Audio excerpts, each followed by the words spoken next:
Mes bien chers frères et sœurs, je vous salue dans la lumière et dans la présence de l'ange du dimanche.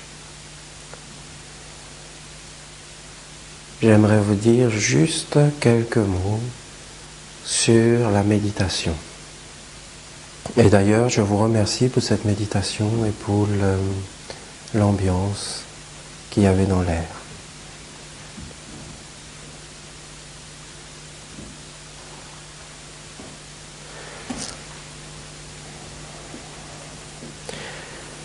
Vous voyez, la méditation, si on réfléchit, si on analyse, c'est peut-être la chose la plus fondamentale, la plus importante, la plus merveilleuse, la plus extraordinaire, la chose la plus fantastique qui existe. Tous les jours, il nous faut manger. Tous les jours, on doit manger. Tous les jours, on doit respirer. Tous les jours, on doit travailler. Tous les jours, on doit faire des mouvements. Tous les jours, on doit réfléchir. Tous les jours, on doit regarder.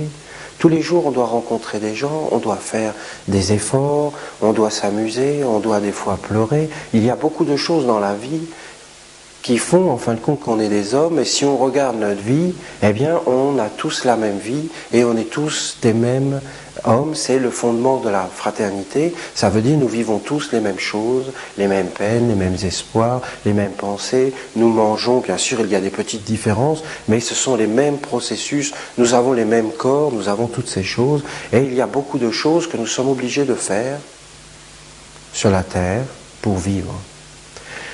Et la méditation, pour moi, c'est comme quelque chose que nous sommes obligés de faire, comme manger, respirer, regarder, penser. Nous ne pouvons pas vivre. Si nous ne mangeons pas, nous mourrons. Si nous ne respirons pas, nous mourrons encore plus vite. Si nous ne buvons pas, nous mourrons. Mais si nous ne méditons pas, eh bien, nous ne sommes pas des hommes. Et vous voyez, c'est ça qui est fantastique dans la méditation. Et c'est pour ça que peut-être la méditation, c'est la chose qui s'approche le plus d'être un homme, de l'humanité. C'est que tout le reste, nous le partageons avec les animaux. C'est-à-dire les animaux mangent, les animaux travaillent, les animaux font tout un tas de choses que nous faisons nous aussi. Mais ce que ne font pas les animaux, c'est la méditation. Bien que ça, on pourrait en parler. Mais disons, si un animal médite, parce qu'en réalité les animaux méditent, ils le font d'une façon totalement naturelle, bien que l'homme aussi, la méditation pour l'homme est naturelle, mais si vous voulez, l'animal le fait comme pour savoir qu'est-ce qu'il doit manger, comment il doit respirer, comment il doit vivre, vers où il doit aller. C'est une façon pour lui de contacter son âme groupe. Tandis que quand l'homme médite, ce n'est pas une façon de contacter son âme groupe, justement. C'est une façon de s'extraire de l'âme groupe. C'est une façon, en fin de compte, de devenir un homme, ça veut dire de s'individualiser. Il y a dans la méditation quelque chose qui individualise l'homme. Si on regarde un animal méditer, notamment le chien, et je vous en ai déjà parlé, le chien qui marche, et puis d'un seul coup, il veut savoir qu'est-ce qu'il doit faire dans l'instant d'après. Eh bien, il s'arrête, il flaire un peu l'air, et si vous regardez profondément les animaux, les chiens et ces choses, vous verrez que le chien cherche son orientation. Il ne bouge pas, il est comme ça, il contemple. Et puis d'un seul coup, vous le voyez se lever et il part. Avec une détermination, il sait exactement où il va. Pourquoi ? Parce que dans le fond, il est comme rentré en méditation, ça veut dire il s'est recueilli, mais pas à l'intérieur de lui. Il s'est recueilli dans l'atmosphère. Et qu'est-ce qui est dans l'atmosphère du chien ? Mais ce qui vit dans l'atmosphère du chien, ce qui entoure le chien, ce n'est pas ce qui nous entoure nous, ni ce qui entoure la fleur, ni ce qui entoure un arbre, ni ce qui entoure un cheval. Ce qui entoure le chien, c'est l'âme de tous les chiens. C'est l'intelligence de tous les chiens. Et le chien entre dans l'intelligence de tous les chiens et se dit, qu'est-ce que cette intelligence me dit ? Et cette intelligence lui parle, et elle lui dit, eh bien tiens, à 300 mètres, à 2 km, il se passe quelque chose, va voir. Et le chien va, immédiatement, il ne cherche pas à comprendre. Et on voit que ça vivait aussi dans l'homme. Quand on voit dans la Bible qu'il parle de leurs ancêtres, des pères et tout ça, les généalogies. En réalité, quand l'homme voulait savoir qu'est-ce qu'il doit faire dans la vie, il se recueillait Et il y avait tous les ancêtres, son père, son arrière-grand-père, ses parents, et ainsi de suite, jusqu'à des centaines d'années en arrière, et tout ça lui parlait. Ça lui parlait et ça lui disait ce qu'il doit faire. Aujourd'hui, on n'a même plus la mémoire de notre enfance. On ne peut plus tirer des forces. Vous voyez, par exemple, la méditation, ce serait de se poser la question, quelle force, d'où me vient mon savoir, d'où me vient mon intelligence? Vous voyez, ça c'est de la méditation. Un homme ne se posera jamais ces questions. Il vivra dans une âme groupe. Ce sera un homme, il aura la forme d'un homme, il mangera comme un homme, il respirera comme un homme, il pensera comme un homme, il agira comme un homme. Mais en réalité, jamais il ne saura d'où vient l'origine de mes pensées, d'où vient l'origine de ma vie, qui pense en moi, qui sent à l'intérieur de moi, ou qui est mon savoir, qui me donne mon savoir, qui me donne mon orientation dans la vie. Il ne pourra pas le savoir, parce que seul l'homme qui médite peut avoir une réponse à ces questions. Pas une réponse toute faite, justement, et c'est ça la force de la méditation. C'est que dans la méditation, l'homme entre vraiment dans la vérité. Ça veut dire il devient un chercheur. Mais alors on peut faire des expériences. L'homme découvre à l'intérieur de lui un monde qu'il avait ignoré. Et c'est quoi ce monde? Mais c'est l'individualisation, d'être un individu. Et pour moi, c'est ça, être un homme. Et on parle d'évolution. On parle de l'évolution des espèces, des évolutions dans les animaux, de l'évolution même dans l'humanité, de la Terre, du cosmos. Le cosmos en expansion. Mais en vérité, il n'y a pas d'évolution pour l'homme en dehors de la méditation. Parce qu'il n'y a pas d'évolution pour l'homme en dehors de la liberté, de choix. Ça veut dire l'homme est un être conscient. Il peut dire « je veux ». Regardez l'enfant. Il dit « non, je ne veux pas ». Pourquoi tu ne veux pas? Nous disons à l'enfant « pourquoi tu ne veux pas ?» Mais l'enfant ne pense pas. Il sait ce qu'il veut parce qu'il est un roi. L'enfant est un roi. On dit que Jésus est né, que tous les enfants sont Jésus. Les Provençaux disent ça. Mais oui, l'enfant roi. L'enfant est un roi. Mais un roi dans le grand sens du terme. Un roi spirituel. Un être spirituel. Un être qui vient d'en haut. Toute sa dignité, toute sa majesté vient qu'il est une âme. Et comment on reconnaît une âme par rapport à une âme groupe? C'est qu'une âme individualisée dit « je ». Et pense par elle-même, et sent par elle-même, et vit par elle-même. Tandis qu'une âme groupe, vous voyez, c'est un être qui parle, et qui ne sait pas de quoi il parle. Parce qu'il ne fait que répéter ce qu'on lui dit. Ce qui est dans l'air lui dit.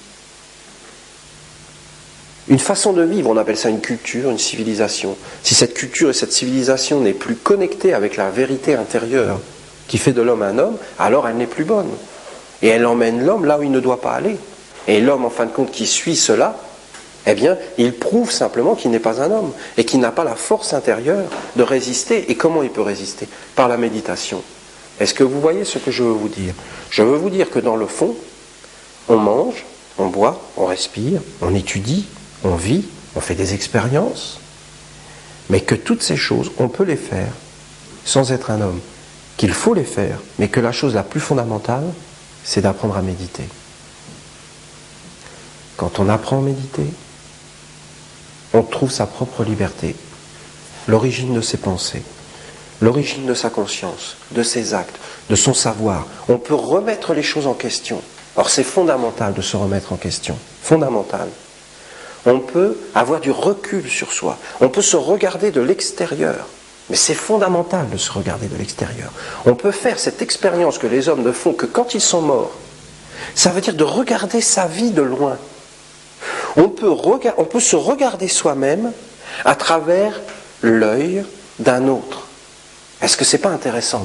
C'est-à-dire qu'on peut arriver à se dire, par exemple dans la méditation, c'est un art, on peut arriver à se dire, tiens, telle personne, comment elle me voit? Et vous travaillez, vous essayez. Ça veut dire vous sortez de vous. Mais vous vous apercevez que ce n'est pas le vous. Le vous que l'on a dit que c'était nous, ce n'est pas nous. C'est ça l'expérience de la méditation. C'est qu'en fin de compte, nous sommes un autre. Nous ne connaissons pas. C'est d'ailleurs pour ça que les Grecs ont dit « Connais-toi toi-même. Connais-toi toi-même et deviens ce que tu es. » Vous voyez le paradoxe? Si on l'est, pourquoi on aurait à devenir ce qu'on est déjà? Mais c'est parce qu'on ne l'est pas. On n'est pas ce qu'on est. On est un être en devenir. En devenir. Si on croit qu'on est ce qu'on est, c'est-à-dire que tout de suite là nous sommes parfaits, alors nous sommes un être faux.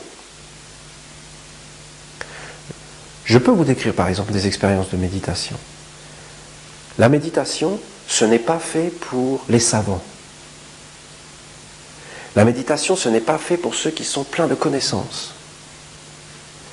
La méditation, ce n'est pas fait pour ceux qui sont emplis de préjugés. Je vous donne un exemple. La méditation, c'est une expérience de candeur, de simplicité, d'être un enfant, c'est une expérience de pureté, de candeur.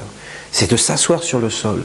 On obtiendra encore plus de résultats dans la méditation si on pense qu'on est ignorant. Bien sûr, on a des connaissances, bien sûr, mais ce sont des petites connaissances. Quand on entre dans la méditation, on entre dans le grand. Un jour, je parlais devant des gens, et je parlais de l'éternité, de l'immensité. Et il y a un homme qui était là qui m'a dit, mais l'éternité n'existe pas. Et je lui ai répondu, mais bien sûr que l'éternité existe. Et puis ça s'en est arrêté là.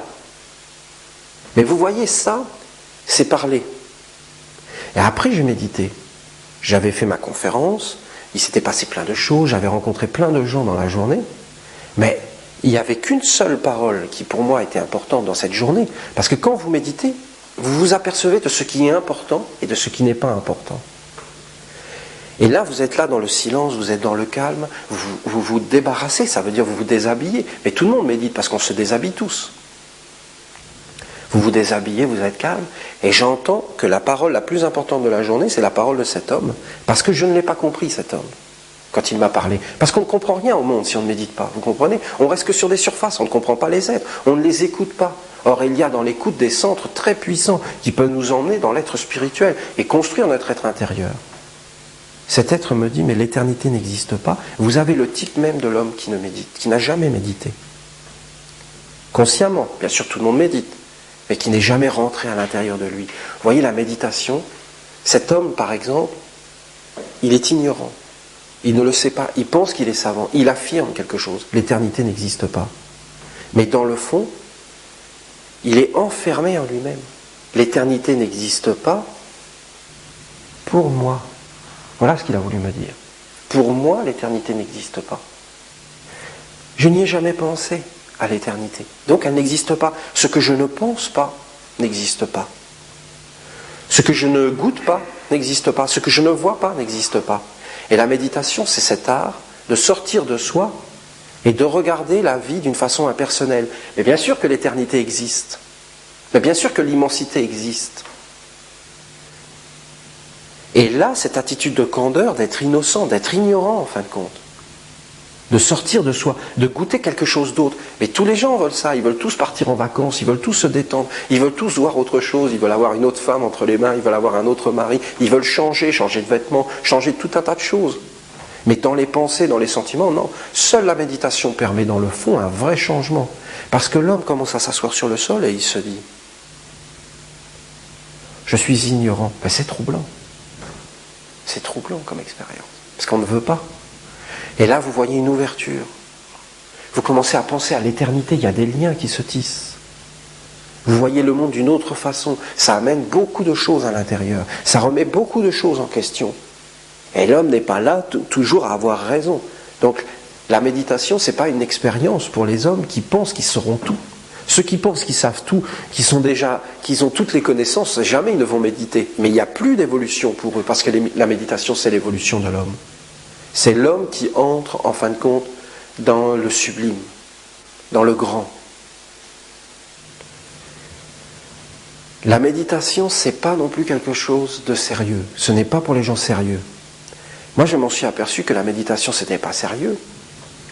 Parce que souvent, par exemple, je rentrais dans la méditation, j'étais très sérieux, très solennel, je préparais tout autour de moi. Et puis, je me mettais droit, j'avais tout préparé, de sacré, de solennel, de très très sérieux. J'étais moi-même très sérieux, je prenais des attitudes d'un grand sage. Je commençais à méditer, et puis d'un seul coup, il y avait comme une image qui arrivait. d'une expérience que j'avais faite 2 jours avant, de quelqu'un que j'avais rencontré. Et grâce à la méditation, mais je voyais tout le burlesque de la situation. Par exemple, quelqu'un qui me voulait du mal, qui voulait me faire, comme on dirait une vacherie, quelque chose qui n'avait pas des belles pensées. Mais quand vous êtes dans la méditation, vous ne voyez plus que le corps, mais vous voyez tout l'environnement autour. Parce que vous êtes détendu. Vous ne voyez pas simplement que les actes, que la superficie. Vous voyez tout ce qu'il y a derrière. Et alors vous voyez que c'est des choses tellement petites, tellement sans intérêt, que l'homme vit tellement enfermé dans des boîtes, qu'il passe tellement à côté des choses importantes dans la vie. Et puis vous voyez dans le fond que le monde invisible vous fait des clins d'œil. Et vous voyez qu'il y a une sorte d'humour là-dedans. La vie est emplie d'humour. Et absolument pas de choses sérieuses. Et quand vous regardez le monde, justement, avec les yeux de la sagesse, mais vous voyez que sans arrêt, c'est des clins d'œil à l'humour et tout ça. Et moi qui voulais être sérieux, faire une grande méditation, je ne pouvais pas m'empêcher de rire. Et alors je me mettais à rire et tout ça, alors je me retenais. Et puis d'un seul coup, le sourire revenait, je me mettais à rire. Et je me suis aperçu souvent que quand j'approchais du monde spirituel, eh bien, en fin de compte, vous ne pouvez pas vous empêcher de rire. Et vous voyez que tout ça, c'est quelque chose de très humoristique.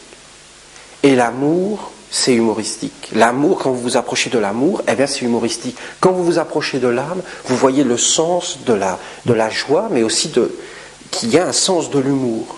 Et même quand vous vous approchez de l'homme vrai, de l'homme tel qu'il est dans les hauteurs, dans son être intérieur, pas tel qu'il est déformé, eh bien vous voyez que l'homme a le sens de l'humour, et que quand l'homme rit, il est vraiment un homme. Quand il rit vraiment d'une façon pure, vraie, c'est comme si son rire se propageait dans toute la nature. C'est pour ça que je dis que de tous les peuples, les Anglais sont les plus grands, sont les plus proches de la méditation. On dit non, c'est l'Inde et tout ça. Non, non. Regardez les hindous, comment ils sont sérieux. Ils sont sérieux, ils méditent, ils font des contorsions. Alors c'est toute une gymnastique. Il faut arriver à mettre ses pieds derrière la nuque. Il faut arriver à faire tout un tas de choses. Alors là, c'est très sérieux, ça demande beaucoup de travail. Tandis que les Anglais, vous leur racontez une histoire. Tout le monde rit. L'anglais, il est là. Il rit pas. Et puis, il va se coucher. Il se réveille en pleine nuit, éclaté de rire. Ah, je viens de comprendre l'histoire. Le lendemain matin, il se réveille, il se regarde dans sa glace et il rit de nouveau. Il faut vraiment être stupide pour se réveiller la nuit, pour avoir compris l'histoire.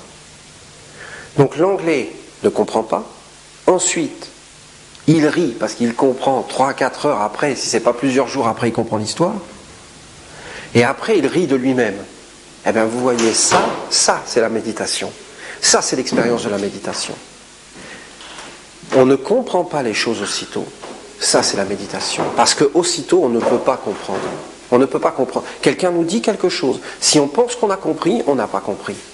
Parce qu'on ne peut comprendre qu'en vivant les choses. Et on ne peut vivre les choses qu'en les intériorisant à l'intérieur, qu'en entrant dans le silence, qu'en les pesant, qu'en les goûtant, qu'en les rendant comme sentantes, qu'en les sentant profondément, qu'en les vivant profondément en soi, qu'en en faisant l'expérience. Et après, alors là, commence à émerger une compréhension qui nous appartient.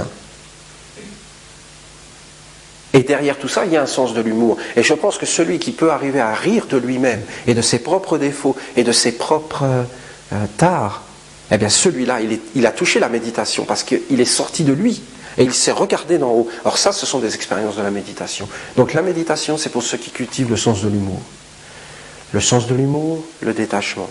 L'expérience naturelle aussi, d'entrer dans le vrai. De se détacher. Vous avez remarqué comment le rire détend une atmosphère? Ça détend une atmosphère. Moi, j'étais dans un repas de famille. Tout le monde était là, tout le monde parlait, et puis d'un seul coup, je ne vais pas vous raconter la blague parce qu'elle était horrible. Mais alors, il y en a un qui sort une blague, mais alors, c'était terrible, quoi. C'était une insulte. C'était une insulte pour une femme, c'était un homme, et qui ne s'était pas rendu compte, et puis il avait insulté, mais alors c'était ravaler la femme au rang de je ne sais pas quoi. C'était terrible. D'un seul coup, il y a eu un silence, vous voyez. C'est pas un silence de méditation, c'est un silence qui va précéder l'orage. On sent qu'il y en a un qui va piquer une crise de nerfs, que ça va être une bataille rangée, il va se passer quelque chose. Et moi, à l'intérieur, j'étais comme tellement joyeux de voir toute cette tension qu'il y avait. Ça m'éveillait, je sentais que tout le monde était là en train de manger un peu vous voyez, dans une vie où on ne pense plus. Et puis d'un seul coup, cet orage, tout le monde s'éveillait, tout le monde était là en train... Mon voisin, d'ailleurs, était comme ça, il regardait. Vous voyez, il avait les yeux qui partaient à droite, à gauche, et il était en train de faire des exercices de yoga. Hein? C'est-à-dire, il se disait, ça va craquer, qui va craquer, qui va amener l'attention. Et il y a une grand-mère qui était là, bien sûr, qui était sage, et elle a sorti une blague, n'importe quoi. Et puis elle s'est mise elle-même à rire en sortant une blague pour changer de conversation. L'humour, de rire, de faire rire, détend, apaise, délivre. Et en fin de compte, tout le monde a changé de sujet. La méditation, c'est un sens de l'humour. C'est l'humour on peut entrer dans la méditation. D'ailleurs, quand on rit, c'est une expérience de la méditation. Et si on était de s'observer, on verrait que ce sont des forces spirituelles qui entrent à l'intérieur de nous.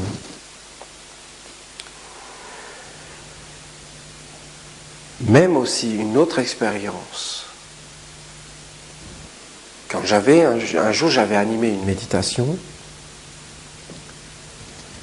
et il y avait quelqu'un qui était là, et il a dit, Olivier, je n'ai rien compris à tout ce que tu as dit, mais il y a une chose que je me suis aperçu, c'est que quand tu nous as fait être dans le silence, quand nous étions dans le silence,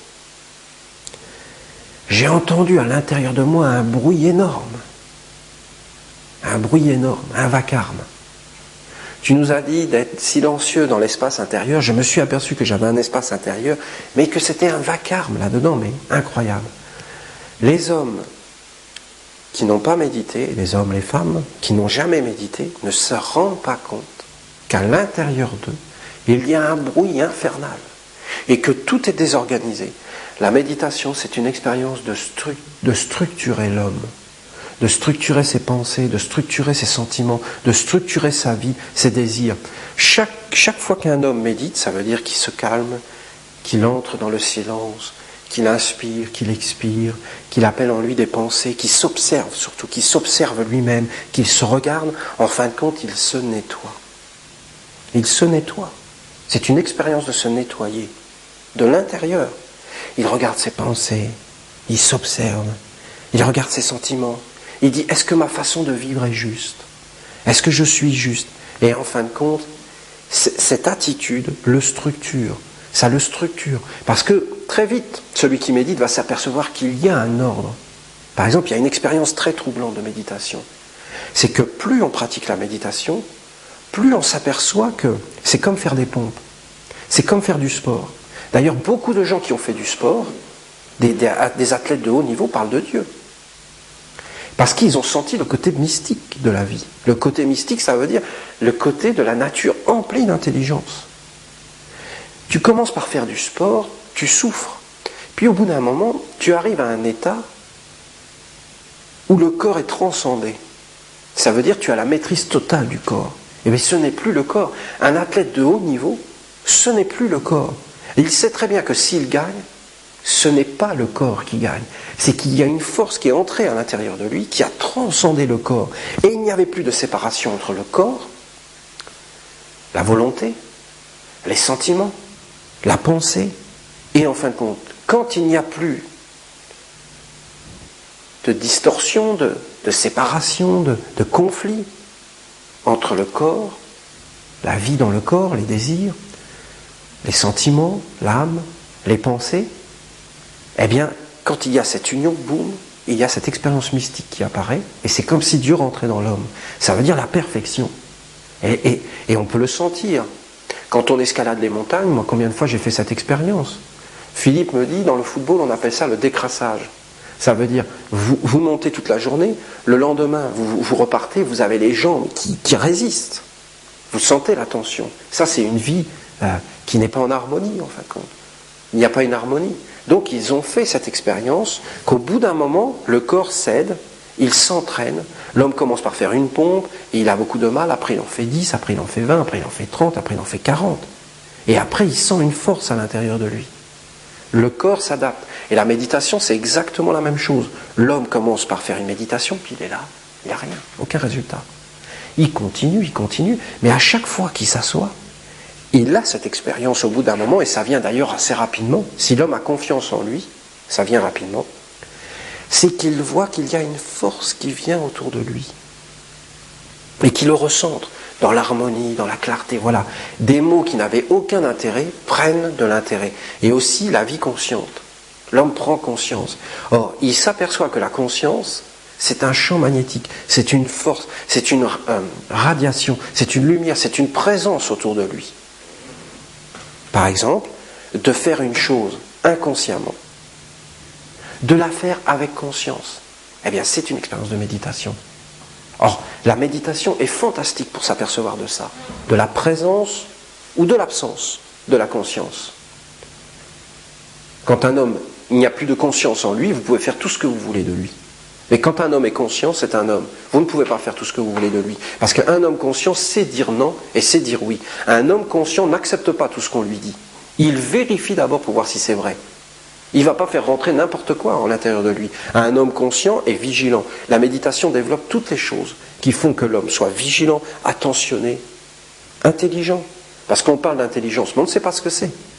L'intelligence, c'est la méditation qui la donne à l'homme. L'intelligence, c'est un mélange, en fin de compte, entre les désirs, les vertus,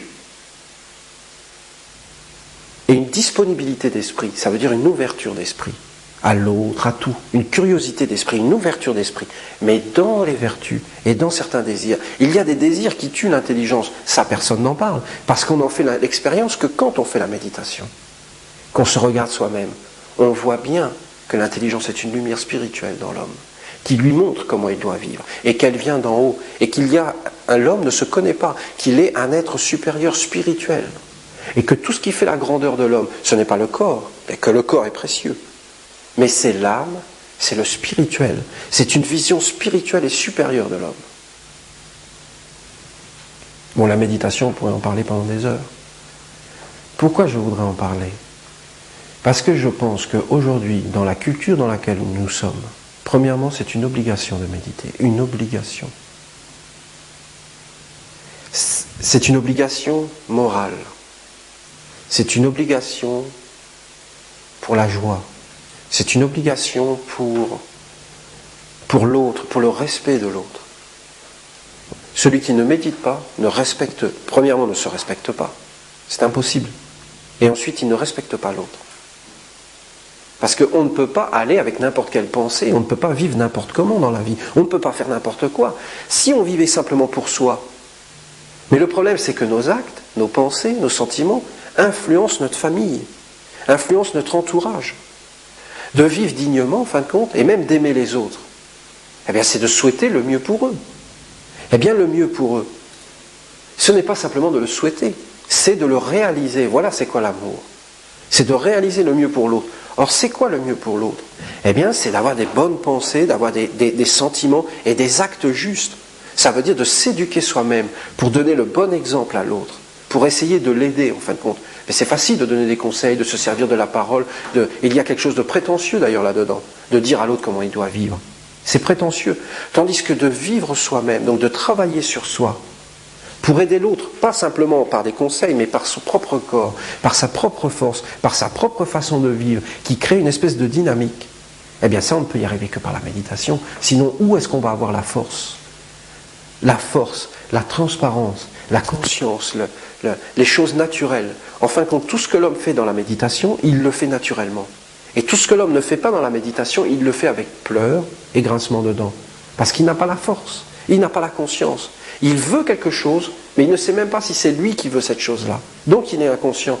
Donc c'est d'autres qui ont voulu à travers lui.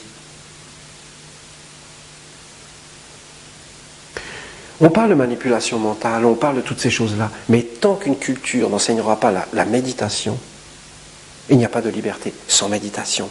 Vous pouvez faire tout ce que vous voulez dans le monde. Vous pouvez lire, je vous dis, vous pouvez manger, mais jamais vous ne trouverez la liberté dans la nourriture, ni dans la respiration, ni dans toutes ces choses. Seul dans la méditation. L'homme est libre La seule chose que l'homme peut faire de lui-même, c'est la méditation. Après, regardez comme c'est vrai ce que je vous dis. Après, vous mangez, ça devient de la méditation. Et vous trouvez la liberté dans la nourriture. Vous respirez, ça devient de la méditation. Et vous trouvez la liberté dans la respiration. Vous pensez, ça devient de la méditation. Ça veut dire que vous faites les choses consciemment, en éveil de votre espace intérieur, de votre divinité, de votre noblesse, de la dignité de l'âme humaine, de l'individu, du respect de l'individualité. Eh bien, tout devient beau, noble et vrai par la méditation. Donc il ne faut pas nous raconter d'histoire. Une culture qui n'enseigne pas l'art de la méditation n'est pas une culture de liberté, ni de droit de l'homme, puisque seule la méditation est le fondement de l'humanité, puisque l'homme rentre à l'intérieur de lui, il découvre son être. Et quand il approfondit ça, il découvre sa conscience, sa vie, l'origine de ses actes, sa responsabilité, son amour, sa dimension supérieure, connais-toi toi-même. Il découvre la force de devenir ce qu'il est vraiment. Parce que dans la méditation, il y a ce mantra. Vous dites, je suis qui je suis. Ça veut dire, il est à double tranchant. En bas, qui je suis? Je ne le sais pas. Je suis, ça c'est vrai. Je suis, j'existe. Mais qui? Qui existe? La méditation. On peut vivre toute sa vie sans se poser cette question. Ça s'appelle quoi? Être un bœuf. Ça veut dire être un ruminant ou un carnassier. Quelqu'un qui ne sait pas, il vit parce que c'est une âme groupe. Est-ce que celui qui se pose vraiment la question, il y a des choses qui s'éveillent en lui. Bien sûr, ce n'est pas agréable au début. C'est comme faire du sport. Mais alors après, on touche des choses. L'homme, il n'est pas là pour vivre dans un lit, pour faire ce qu'on lui dit et vivre comme ça. Il est là aussi pour approfondir. Et alors après, ça se déclenche. L'homme goûte des choses, il ne peut plus s'en passer. Parce qu'il voit que c'est son amour qui est là-dedans. Je suis qui je suis, en bas. Et en haut, ça se transforme en je suis qui je suis. Ça veut dire je suis celui que je suis. Mais en haut, c'est une expérience de méditation. L'homme est totalement calme en bas. Et il voit qu'il y a une force supérieure à lui qui apparaît à l'intérieur de lui. Et l'homme n'a aucun effort à faire. Il est celui qu'il est. Et quand vous regarderez ces choses avec l'œil de la méditation, vous verrez que s'il y a une chose qu'on ne veut pas dans le monde, et ça c'est troublant, c'est qu'on ne veut pas que l'homme soit ce qu'il est. En haut. Parce que tous les hommes qui ont réussi à être ce qu'il était, en haut, on les a tués. Jésus ou des gens comme ça. Il y a une force qui ne veut pas. Seule la méditation permet de triompher de cette force. De triompher de cette force. Dans le calme, parce qu'il faut calmer la nature en bas. Mais combien de catastrophes on pourrait éviter? C'est pourquoi aujourd'hui, les parents doivent enseigner la méditation à leurs enfants. On doit enseigner la méditation à ses amis. On doit enseigner la méditation partout.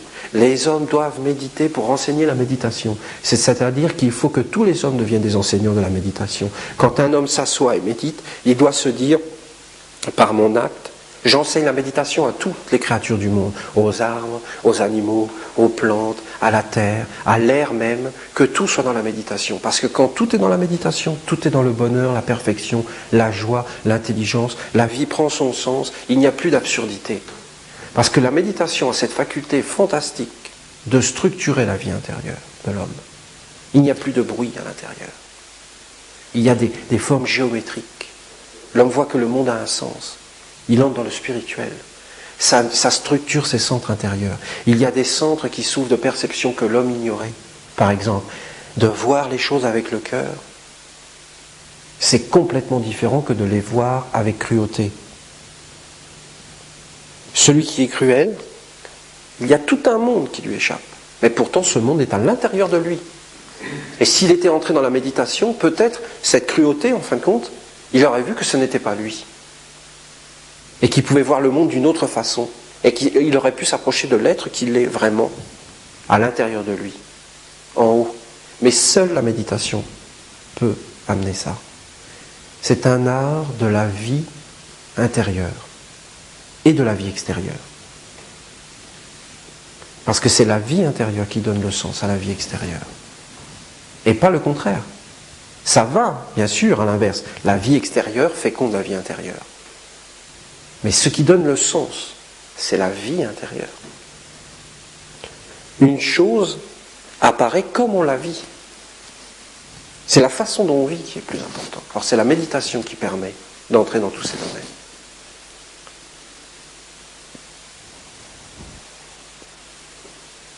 Alors méditer, l'amour de la méditation, c'est l'amour de toutes les créatures du monde. Beaucoup ont parlé d'amour, mais sans méditation, il n'y a pas d'amour.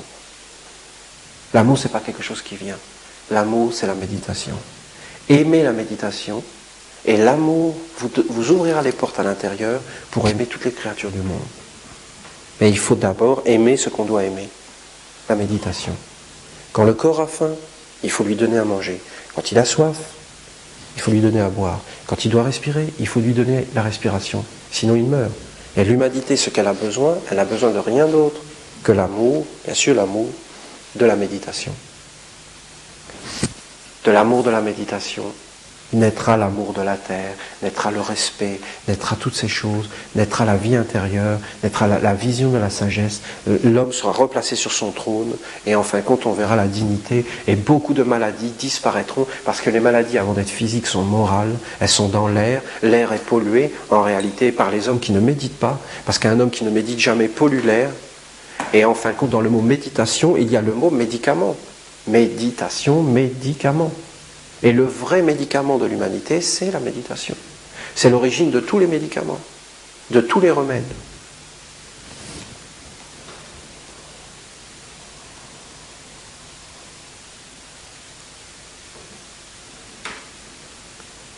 Voilà mon souhait, je voudrais que le monde entier médite.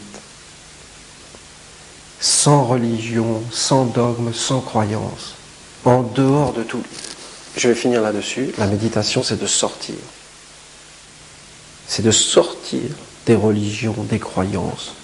La méditation, c'est d'entrer dans l'ignorance, en pleine conscience, et de s'ouvrir vers le haut. La méditation, c'est de calmer le monde entier, c'est de le faire taire. C'est d'entrer dans le silence. C'est une expérience intime. C'est de goûter, en fin de compte, l'essence même de toute vérité, de toute essence, de soi, en fin de compte. Il n'y a plus de chrétiens, il n'y a plus de bouddhistes, il n'y a plus de matérialistes, il n'y a plus de Karl Marx, il n'y a plus tous ces gens-là. Tous ces gens-là disparaissent. C'était que des fantômes. Les hommes se battent pour des fantômes. L'homme rentre à l'intérieur de lui, il devient libre de tous les fantômes. Il fait son expérience, il voit ce qui est le plus important pour lui. Il trouve son propre intérêt, sa propre vie. Et là, qu'est-ce qu'on voit derrière? Mais la beauté du monde, la beauté de la vie, la suprématie de l'amour, la grandeur de la sagesse, la beauté de l'acte juste et toutes ces choses. Et là, une vraie culture d'homme éveillé peut descendre sur la terre.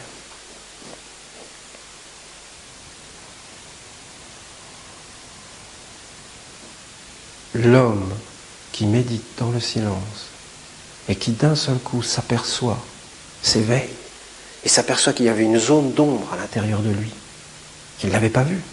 Il s'en aperçoit. Il y avait quelque chose en moi que je n'avais pas vu et qui n'était pas clair. Mais je ne le voyais pas, parce que je n'avais jamais regardé. C'est l'art de regarder à l'intérieur. L'homme qui voit ça, simplement il le voit. Eh bien, il ne fait que de le regarder, eh bien cette chose va se dissoudre. Parce que simplement de le regarder, sans arrêt de le regarder, d'être clair soi-même, ça se dissoudra. Il y a quelque chose dans la méditation qu'on n'a pas compris, en fin de compte. Il n'y a aucune culpabilité dans la méditation. Il n'y a rien. On se regarde tel qu'on est en haut. En fin de compte, on se détache. Et on regarde le monde tel qu'il est. Il y a le fait de regarder le monde tel qu'il est. Mais ça dégage des forces. Et tous les hommes et toutes les femmes qui font ça, pour moi, sont des vrais héros. C'est héroïque de se regarder soi-même, de s'analyser. Ils guérissent beaucoup de choses. Ils sortent d'eux des forces qui guérissent le monde entier, qui aident plein d'êtres dans le monde. Parce que dans le monde, il y a plein de gens qui sont perdus, qui souffrent. Alors il y a des êtres qui essaient de les aider, mais jamais ils ne te mettent le doigt sur la source, sur l'origine. L'origine, elle est là. On est perdu dans notre vie intérieure. L'origine est là. Après le reste, on ne sait plus ce qu'on veut dans la vie. On a perdu le sens, le divin.